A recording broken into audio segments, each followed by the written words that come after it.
So welcome भाइयों, good evening. And आज का चैप्टर आपको दिख रहा होगा, वाइस प्रेसिडेंट के बारे में हम पढ़ेंगे। ठीक है।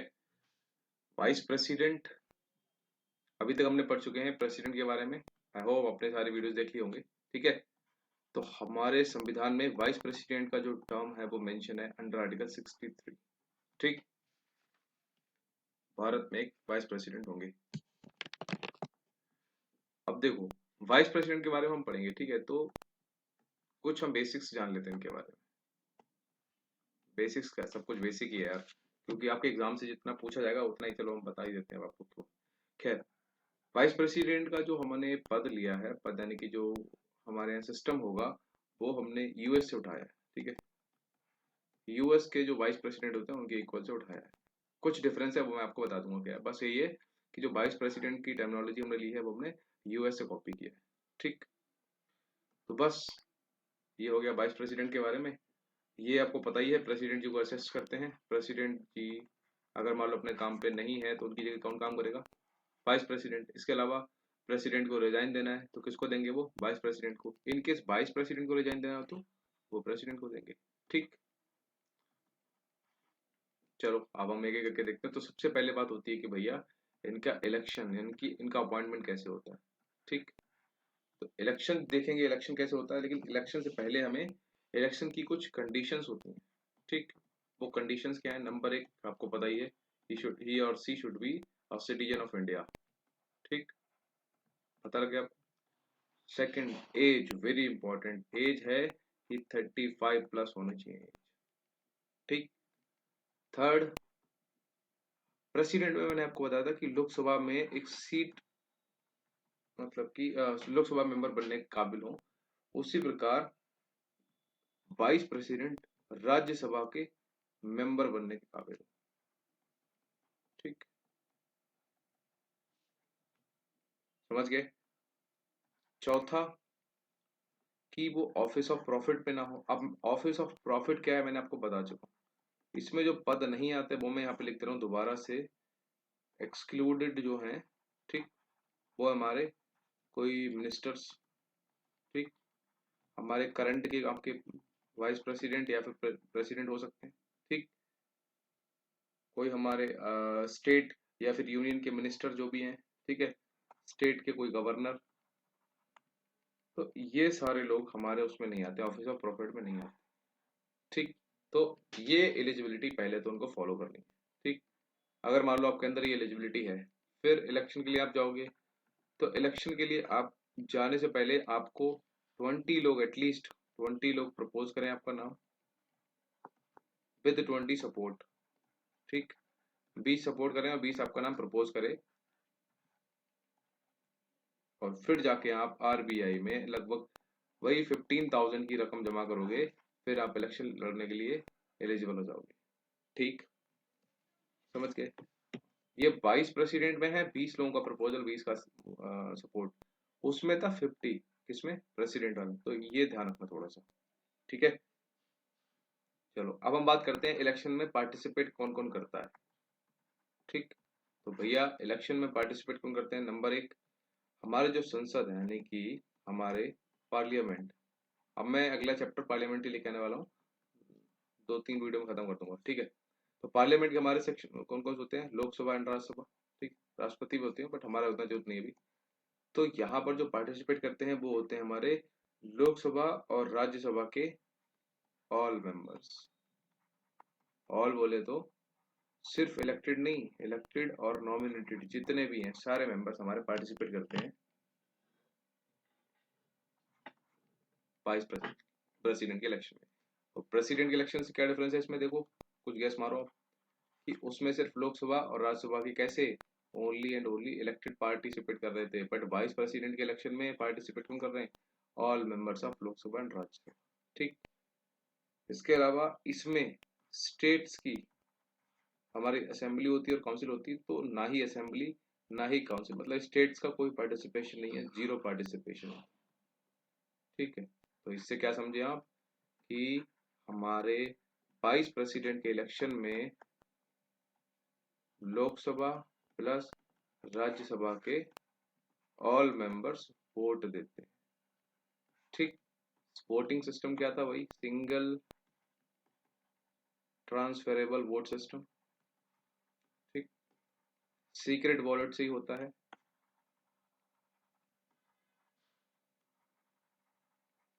सीक्रेट बैलेट पेपर में सबके नाम होंगे, सबको प्रेफरेंस देना होगा, 1 2 3 4 जो भी हैं, वो सारा यही है। अच्छा, इसमें स्टेट्स का क्यों नहीं होता रिप्रेजेंटेशन की, इलेक्शन में स्टेट्स के असेंबली के लोग क्यों पार्टिसिपेट नहीं करते?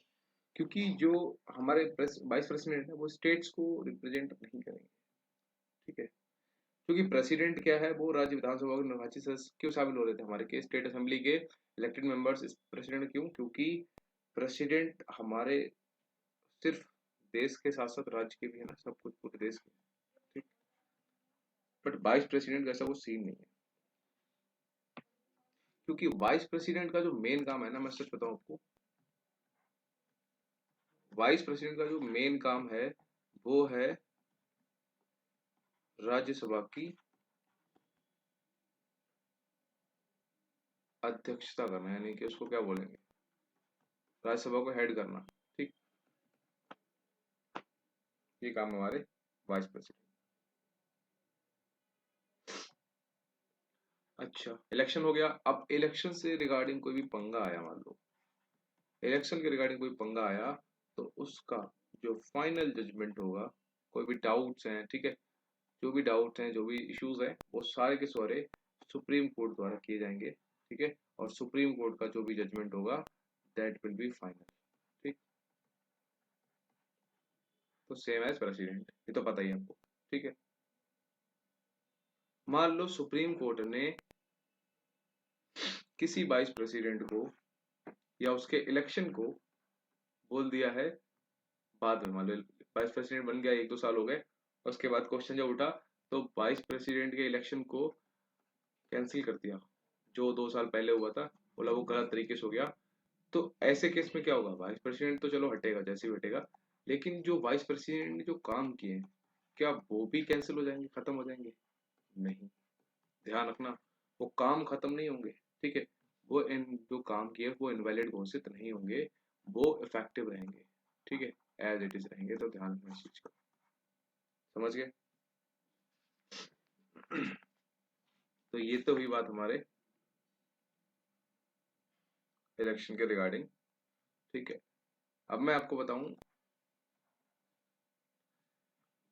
हमारे ऐसे कुछ 3 4 लोग हैं वाइस प्रेसिडेंट, जो जिनके मतलब अगेंस्ट में कोई खड़ा ही नहीं हुआ, मतलब कोई विरोध ही नहीं कर रहा है, कोई विरोध नहीं है, यानी कि कोई अपोजिशन में था ही नहीं, ऐसे थे।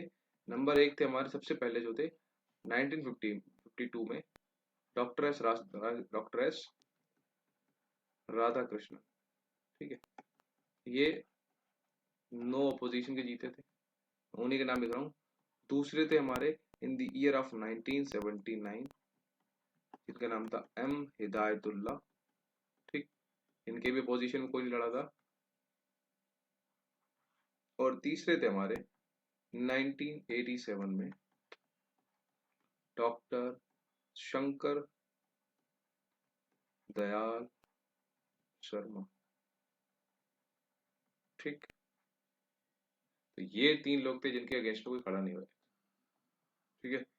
अच्छा, जो हमारे करंट में है उनका नाम है श्री जगदीप धनखड़ जी। तो एक थे हमारे इनसे पहले जो थे हमारे डॉक्टर सॉरी वेंकैया नायडू, श्री वेंकैया नायडू। तो ये कौन से नंबर के हमारे वाइस प्रेसिडेंट थे? तो इनका नंबर कई बार पूछ लेता है, ठीक है। वो आप लिख सकते हो कि ये 15th नंबर के थे, और करंट में हैं जो वो हमारे 16th नंबर के वाइस प्रेसिडेंट, ठीक। जगदीप धनखड़ जी का नाम। अच्छा, हमारा इलेक्शन हो गया, सब कुछ हो गया। अब हम बात करेंगे रिमूवल, ठीक है। तो इम्पीचमेंट तो इनके लिए नहीं होता है, वो सिर्फ प्रेसिडेंट के लिए यूज होता है। तो इनका रिमूवल दूसरे तरीके से होता है। इनका रिमूवल कैसे होता है? इनका रिमूवल होता है सिर्फ और सिर्फ राज्यसभा से, मतलब कि राज्यसभा के एक काइंड ऑफ इफेक्ट। अच्छा, शांत रहे, ओके ओके, ठीक, हाँ जी। तो राज्यसभा से हमें इफेक्टिव मेजोरिटी से पास कराना होता है, ठीक है।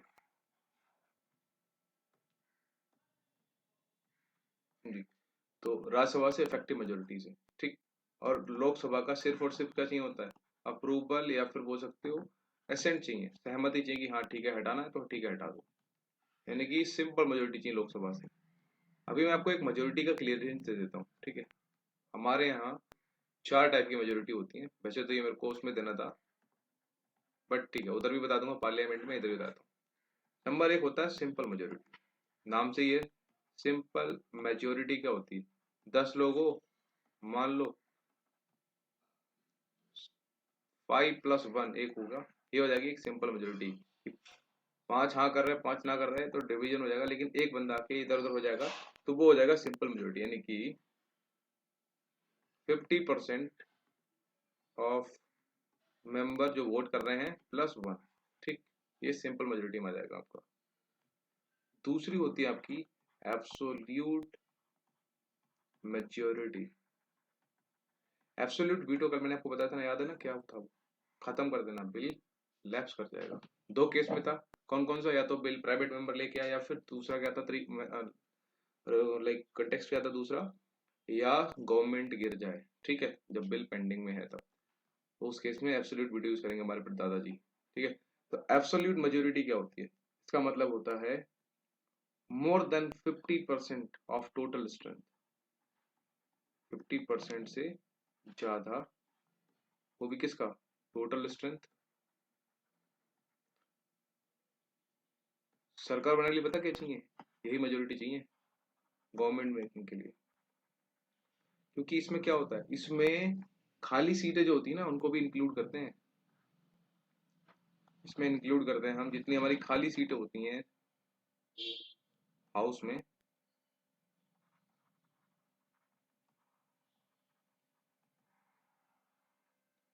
%50+1 टोटल स्ट्रेंथ का, और इंक्लूड उसमें होती है खाली सीटें।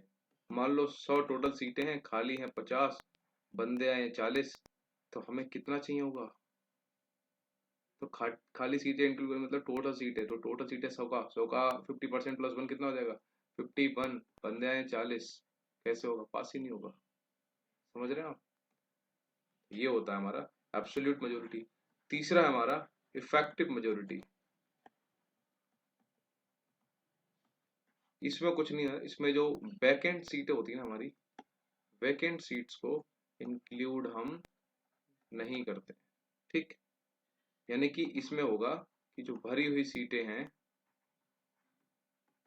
उनका 50%+1, वही वाला केस है कि मान लो 100 सीटें हैं टोटल, लेकिन वैकेंट है 50, 50 भरी हुई है, 50 में से कितनी है, 40 बंदे हैं, लेकिन हमें चाहिए क्या, भरी सीटों का 50%+1, यानी कि 50 भरी हुई तो 50 का 50%+1 यानी कि 26, तो 40 में से 26 ने अगर बोल दिया यस तो पास, नहीं तो खत्म। ये है इफेक्टिव मेजोरिटी, ठीक है। और लास्ट है आपकी, that is your special majority, ठीक है।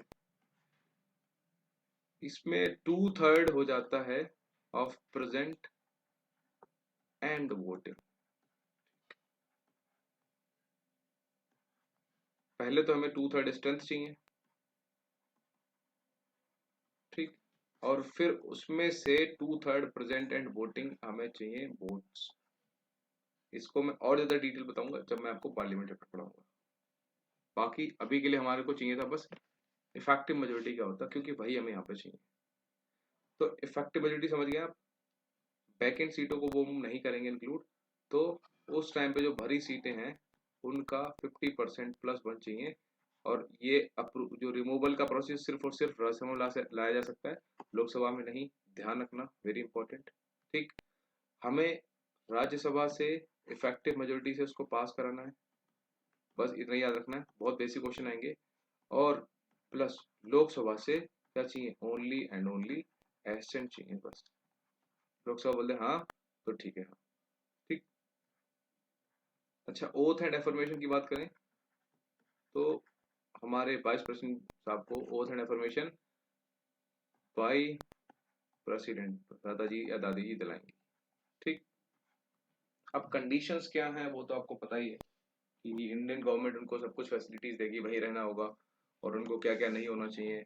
अगर वो किसी हाउस के मेंबर हैं तो उनको वहां से अपना रेजिग्नेशन देना होगा, या फिर अगर वो वाइस प्रेसिडेंट बन जाते हैं तो नेचुरली उनका वो पद मतलब खाली माना जाएगा सर के हैं। ठीक है, टेन्योर और टाइम पीरियड की बात करते हैं तो वही सेम एज दादाजी, यानी कि जिस दिन से इलेक्ट हुए उस दिन से लेके 5 साल तक। ठीक, इसके अलावा वो चाहे कभी भी रिजाइन दे सकते हैं, और रिजाइन किसको देंगे, वो दादाजी को।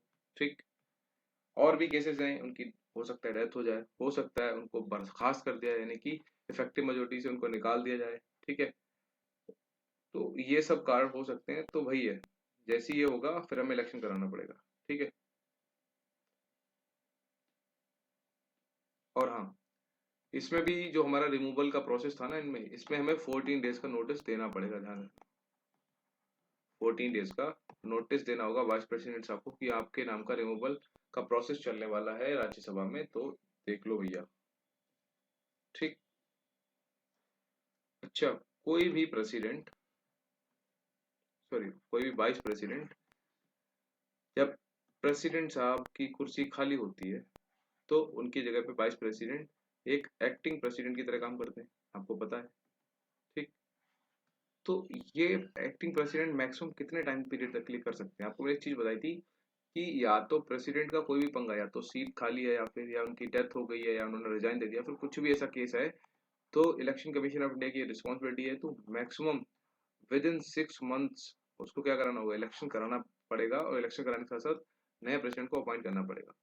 तो भैया वाइस प्रेसिडेंट अगर कभी एक्टिंग प्रेसिडेंट बनने का मौका मिला तो उनका मैक्सिमम टाइम पीरियड क्या होगा, वही ये वाला, कि वो 6 महीने तक ही बन सकते हैं या फिर काम कर सकते हैं एज एन एक्टिंग प्रेसिडेंट, उससे ज्यादा नहीं। ठीक, तो हमारे वाइस प्रेसिडेंट जी के बारे में तो इतना ही है। बस इनके कुछ आर्टिकल्स हैं, वो मैं आपको एक बार याद दिला देता हूँ। तो सबसे पहले तो आर्टिकल 63 आ जाता है हमारा, जिसमें मेंशन है कि vice president of India mention है। ठीक, फिर 64 में हमारा मेंशन है कि जो हमारे वाइस प्रेसिडेंट होंगे ही विल एक्ट एज अ, यानी कि राज्यसभा के स्पीकर की भांति काम करेंगे।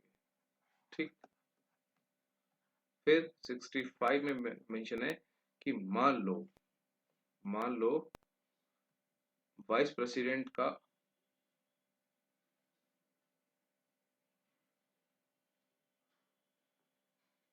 वाइस प्रेसिडेंट काम करेंगे एज एन एक्टिंग प्रेसिडेंट, कब, जब प्रेसिडेंट साहब की कोई कारणवश सीट खाली है तब।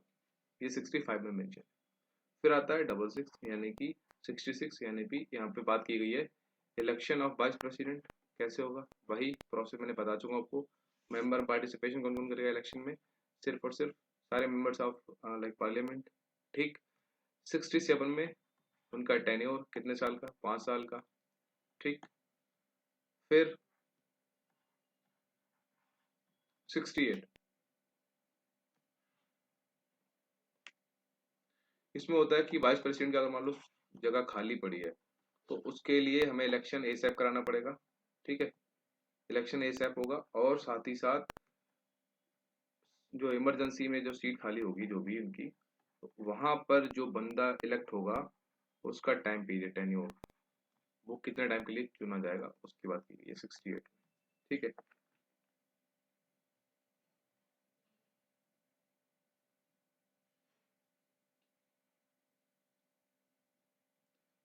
जैसे यूएस के राष्ट्रपति होते हैं ना, यूएस के जो वाइस प्रेसिडेंट होते हैं, सॉरी मैं आपको एक चीज बता दूं यहाँ पे, यूएस में वाइस प्रेसिडेंट होते हैं, तो आपको पता है प्रेसिडेंट की जगह काम करते हैं अगर प्रेसिडेंट नहीं है। तो मान लो प्रेसिडेंट का वहां पे 5 साल का टाइम पीरियड है, मान लो 3 साल पे प्रेसिडेंट जी की डेथ हो गई, बच्चे 2 साल, वाइस प्रेसिडेंट काम करेंगे एज एन एक्टिंग प्रेसिडेंट। ये यूएस का बता रहा हूँ। तो जो एक्टिंग प्रेसिडेंट यूएस में काम करेंगे कितने टाइम के लिए करेंगे, जो इनका टाइम पीरियड बचा कितना है, 2 साल, तो ये 2 साल के लिए काम करेंगे। ठीक,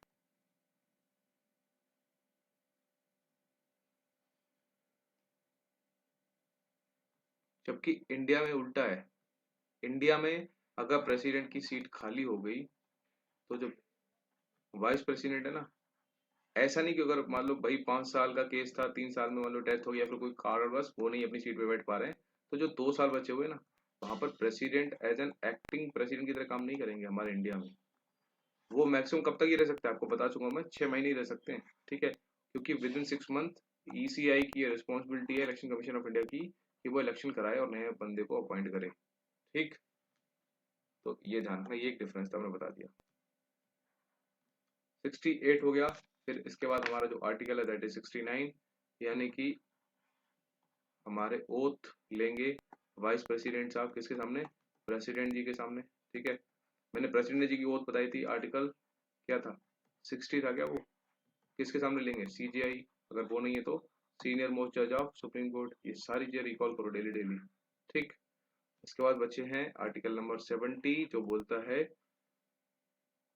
कि अदर कभी भी इमरजेंसीज हो जाती हैं तो उसमें एक्टिंग प्रेसिडेंट की तरह काम करने का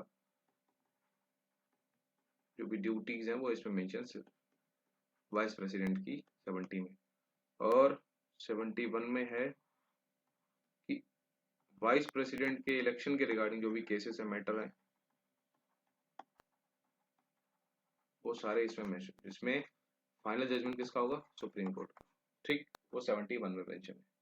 तो मेजर तो हमारे वाइस प्रेसिडेंट जी की बात बारे में इतना ही था। ठीक है, करंट में है आपके 16th नंबर के जगदीश, क्या नाम है, धनखड़। ठीक, जगदीप धनखड़ ऐसे कुछ नाम है ना, तो ध्यान रखना आर्टिकल 63 में मेंशन है। बस यही पूछेंगे, प्रोसेस पूछेंगे, रिमूवल, पास। प्रेसिडेंट से ज्यादा क्वेश्चन बनता है और पार्लियामेंट से जो मैं पढ़ाऊंगा, इसके बाद मैं एक वीडियो पीएम पे बना दे रहा हूँ, ठीक है, वो आपको समझ आ जाएंगे। बाकी मिलते हैं नेक्स्ट वीडियो में, या इसी में ऐड कर दूँ पीएम साहब को। चलो रहने दो, अगली वीडियो बना देता हूँ, आपको खाली में हैक्टिक हो जाएगा। चलो इसको करो, मैं पीएम पे एक वीडियो बना दूंगा, ठीक है, प्राइम मिनिस्टर पे, उसके बाद मैं सीधे पार्लियामेंट में बात करूंगा। ओके, चलो, गुड डे यार, बाय बाय।